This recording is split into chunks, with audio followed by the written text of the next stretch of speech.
Yes students, welcome back in my channel. आज मैं आपसे एक इंटरेस्टिंग क्वेश्चन, कॉन्सेप्चुअली बहुत स्ट्रॉन्ग एक क्वेश्चन डिस्कस करने जा रहा हूं और डेफिनेटली इस कॉन्सेप्ट को बढ़िया से समझिए। और ये एक चैलेंजिंग क्वेश्चन है। Challenging in the sense concept convey कर रहा है।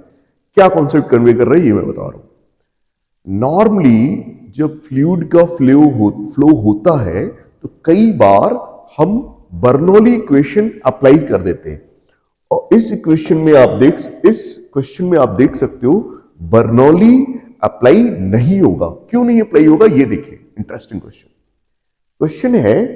Figure shows inverted T shape fix pipe. ये टी शेप का पाइप है, इसका क्रॉस सेक्शन एरिया ए है और इसका क्रॉस सेक्शन एरिया 2a है। एक वर्टिकल सेक्शन है, एक हॉरिजॉन्टल सेक्शन है। Liquid is released from rest from the position zone.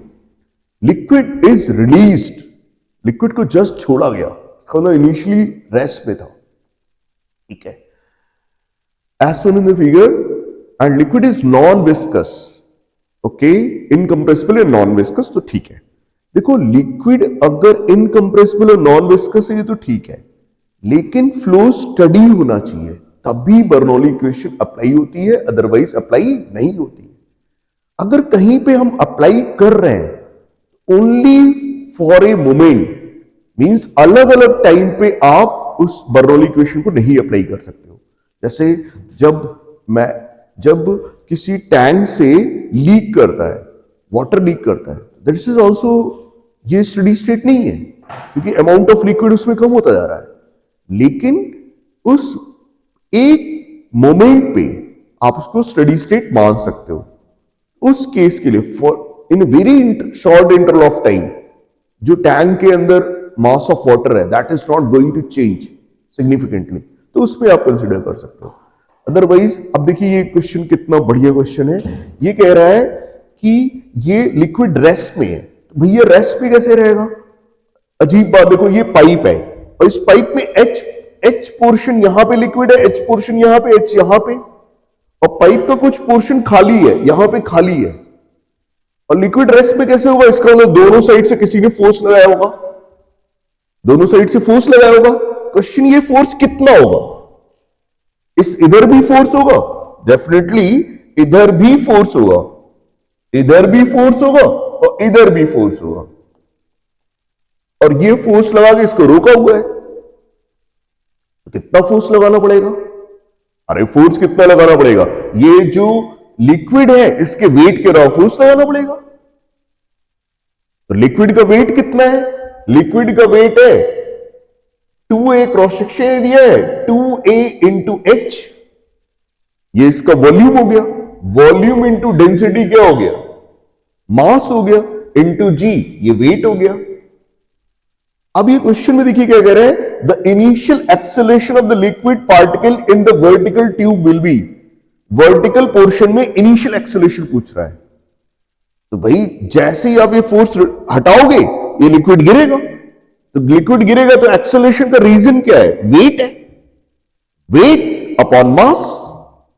अच्छा एक इंटरेस्टिंग बात और है, इंटरेस्टिंग बात ये, इसका क्रॉस सेक्शन एरिया ए है, इसका भी क्रॉस सेक्शन एरिया और इसका 2a, यहां से जो लिक्विड निकलेगा वो आधा इसमें चला जाएगा, आधा इसमें चला जाएगा, और दोनों में स्पीड भी सेम होगी।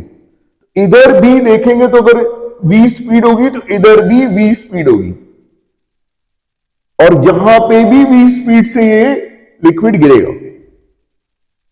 इसी तरह एक्सेलरेशन अगर ऊपर a है तो इधर भी लिक्विड का एक्सेलरेशन है, इधर भी लिक्विड का एक्सेलरेशन है, इसका मतलब हर पार्ट ऑफ लिक्विड का एक्सेलरेशन a है, लेकिन देखिए डायरेक्शंस डिफरेंट है, ठीक।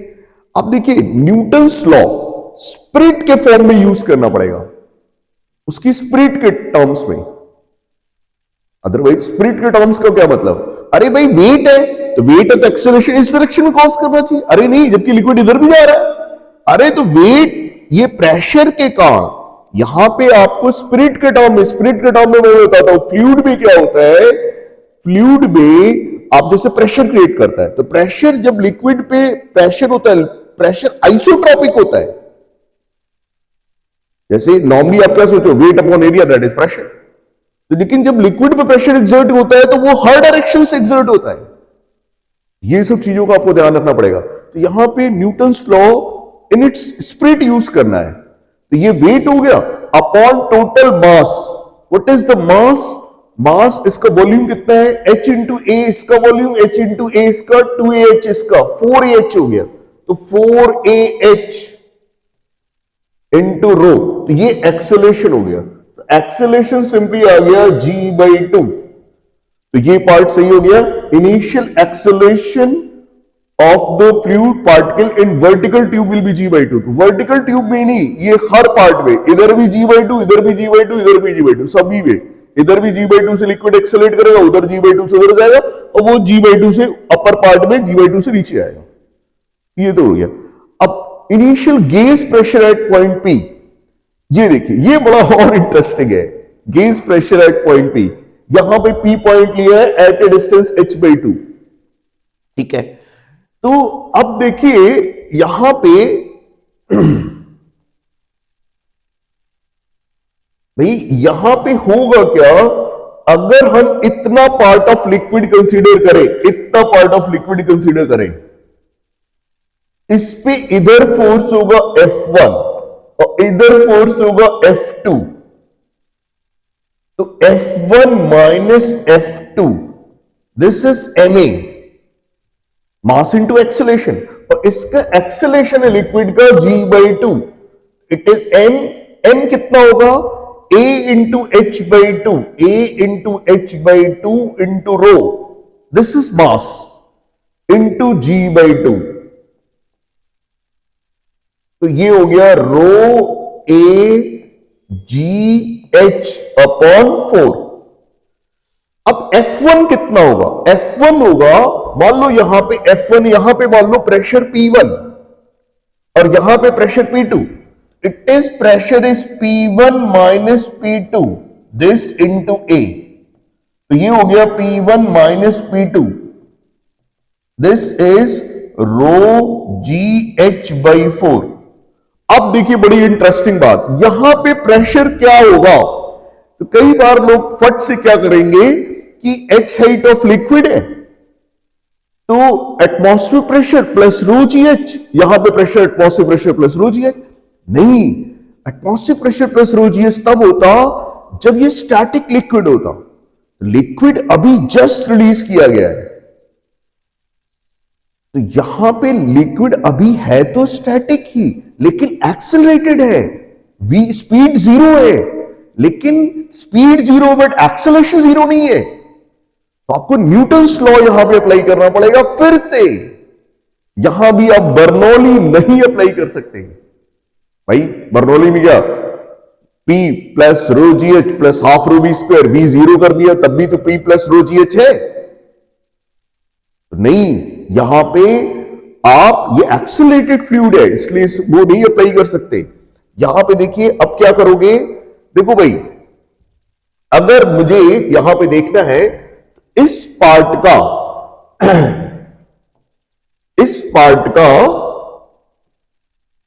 यहां पे मान लो प्रेशर P1 है, तो यहां पे फोर्स हो गया P1 इंटू 2A, और यहां पे फोर्स हो गया एटमॉस्फेरिक प्रेशर इंटू 2A, और ये h हाइट ऑफ लिक्विड है।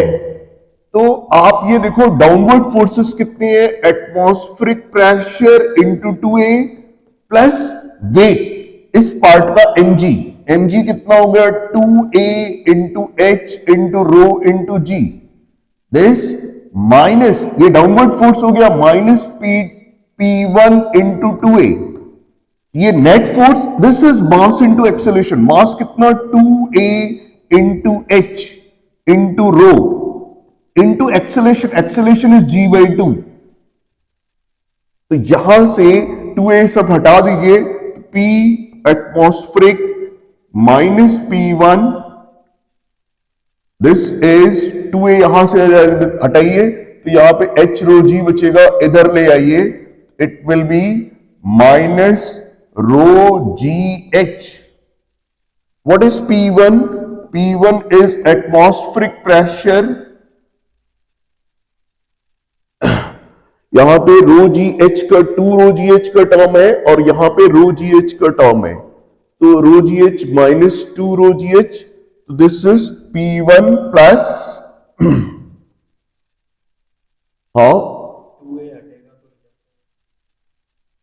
हाँ ये 2a हटने पे देखिए कैलकुलेशन मिस्टेक मेरे से हो रही है, यहां पे 1/2 होगा, यस, तो P1 की वैल्यू आ जाएगी, it is atmospheric pressure plus rho g h by 2, ये हो जाएगा। तो देखिए ये थोड़ी सी कैलकुलेशन मिस्टेक यहां पर हो रही थी, तो यहां रो जी एच बाई 2, तो P1 कितना आ गया, atmospheric pressure plus rho g h by 2 आ गया। अब ये बताओ जब P1 आ गया, अब यहां पे रखो, तो P1 की वैल्यू है एटमॉस्फेरिक प्रेशर, P1 की value atmospheric pressure plus rho g h by 2। अब यहां पे आप इसको रख सकते हो, तो इसमें आप रखिए, तो P2 कितना हो जाएगा, P2 is P1 minus rho g h by 4, तो ये हो जाएगा atmospheric pressure plus rho g h by 4, ये हो जाएगा। P1 की वैल्यू रखेंगे तो आप ये आ जाएगा। तो आप एक पॉइंट फिर से देखिए, ध्यान से देखिए, ये पॉइंट आप यहां से ये पॉइंट देखिए, P1 की वैल्यू कितनी आई, atmospheric pressure plus rho g h by 2, atmospheric pressure plus rho g h नहीं आया, कम आया, ये इंटरेस्टिंग पॉइंट है। और फिर आप यहां पे आप देख रहे हैं यहां पे आपने P1 को रखा, इसको minus rho g h by 4 क्या ही आ गया, तो इसका मतलब गेज प्रेशर यहां कितना हो गया, रो जी एच बाई 4, तो ये ऑप्शन भी आपका सही है। तो this is also very interesting question. इसके देखिए क्वेश्चन में सबसे इंपॉर्टेंट बात क्या है, सबसे इंपॉर्टेंट बात यह कि बर्नौली यहां एप्लीकेबल नहीं है, ये इंपॉर्टेंट बात है, ये सबसे इंपॉर्टेंट बात। और तो ठीक है, आप जब उस पॉइंट को समझ लोगे, न्यूटन्स लॉ प्रॉपर अप्लाई कर रहे हो, तो you are getting the point, आपको न्यूटन्स लॉ हर जगह अप्लाई कर रहे हो, ये मेन पॉइंट है। अब देखिए एक्सेलरेशन की जहां तक बात है, देखिए एक्सेलरेशन में एक बात देखिए, एक्सेलरेशन में आप देखेंगे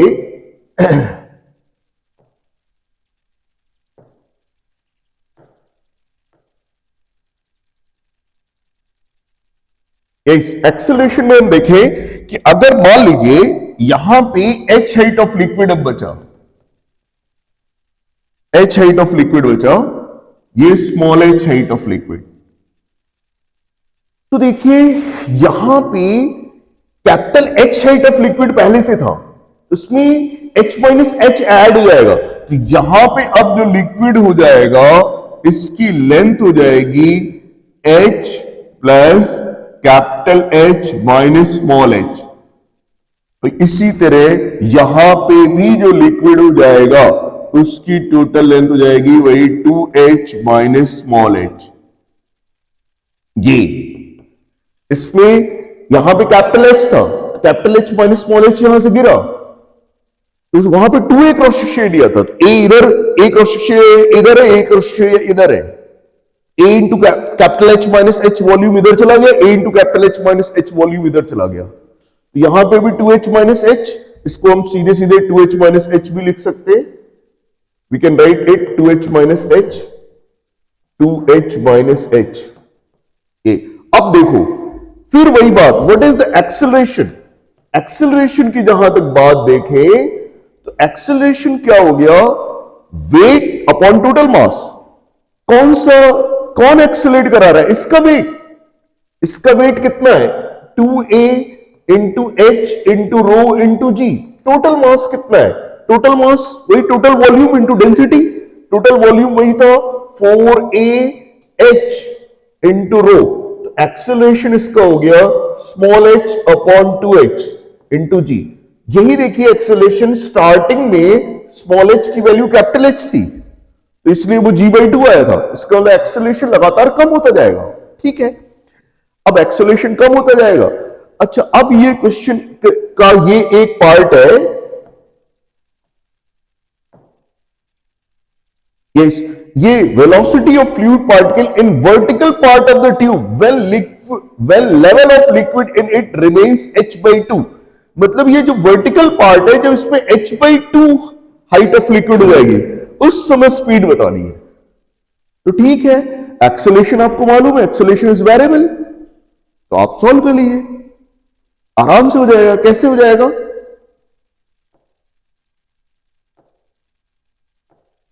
yes, acceleration is this much, then dv by dt is what? dv by dt is small h upon 2h into g। इसको लिखो dv upon dh into dh by dt। This is equal to small h upon 2h into g।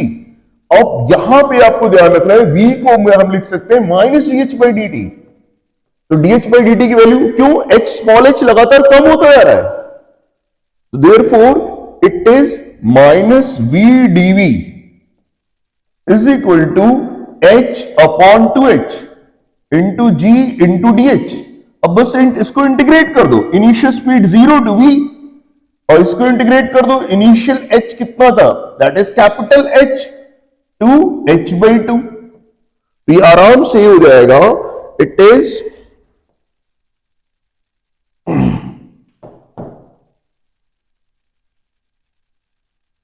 0 to v, तो ये simply हो जाएगा v square by 2, v square by 2 is equal to, it is your this upon 2h। 2h तो नीचे रहेगा ही रहेगा, एक ऊपर हो जाएगा h square minus h square by 4, और एक बाई 2 भी आएगा, एक बाई 2 भी आएगा। तो ये हो गया, आपको बाई 2 हटा दीजिए, v स्क्वेयर कितना हो गया यहां से, h square minus h square by 4, 3h square by 4 upon 2h, और एक g का टर्म भी है यहां पे, it is 3gh upon 8। This is your, तो what is the value of v? Value of v will come out, v will come out under root of what, 3gh upon 8। इस तरह से ये आ गया। अच्छा, यहां पे ये भी आप कर सकते हो, जो इसकी पोटेंशियल एनर्जी में लॉस हुआ, that is gain in kinetic energy of the liquid, उससे भी हो जाएगा। क्यों? सही बात ये, जब आप एक्सेलरेशन की इक्वेशन यूज करते हो, उसको इंटीग्रेट करते हो, तो बेसिकली वर्क और एनर्जी ही है। तो चाहे आप न्यूटन्स लॉ यूज करो, चाहे वर्क और एनर्जी यूज करो, बेसिकली दोनों सेम ही बात है। तो यहां पे ये भी कर सकते थे, लॉस इन ग्रेविटेशनल पोटेंशियल जी, भाई ये लिक्विड नीचे आया, इसका सेंटर ऑफ मास नीचे आ रहा है इस पोर्शन का, तो ये बेसिकली आपका loss in potential energy is gain in kinetic energy, उस तरह से भी सॉल्व हो जाएगा। But it is more, it is much better method. Reason ये आपको पूरी समझ दे रहा है, पूरी समझ दे रहा है, वो उससे भी हो जाएगा कंजर्वेशन ऑफ एनर्जी से। तो इस तरह से ये क्वेश्चन आपने सॉल्व किया। This was very interesting question. तो देखिए यहां पे बर्नौली एप्लीकेबल नहीं है, मेन पॉइंट ये है, फ्लूइड है, फ्लूइड का फ्लो भी हो रहा है, लेकिन बर्नौली यहां पे एप्लीकेबल नहीं है, ये मेन पॉइंट है। Okay, thank you.